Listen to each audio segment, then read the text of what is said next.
নমস্কার।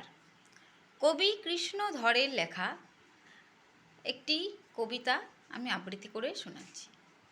কবিতার নাম হলো প্রশ্ন। কবির নাম কৃষ্ণ ধর। বিন্দুবাসিনী পিসি ডেকে কন, ওরে বল দেখি মাথা কেন বসে থেকে ঘোরে? সূর্যিটা ডোবে তার ভেজে না তো গা, চাঁদ যদি হাসে তার দাঁত দেখা না। রোদ্দুর ওঠে বল কোন মই বেয়ে, পৃথিবীতে রাত নামে কোন সিঁড়ি দিয়ে? কার ধান কেটে বল বুদ্ধির ঢেকি, অভিধান ঘেঁটে বল সাতে পাঁচে কি?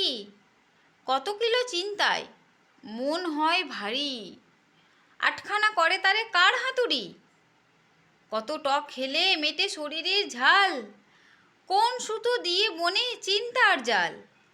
বুদ্ধিটা বাঁকা হলে কে বা করে সিধে, গল্পটা গিলে খেলে মেটে কার খিদে?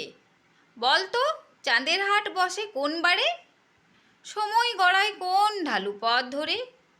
ভেবে ভেবে ভাইপোর চুল হলো খাড়া, পিসিমা ধমকে কন এক পায়ে দাঁড়া। নমস্কার।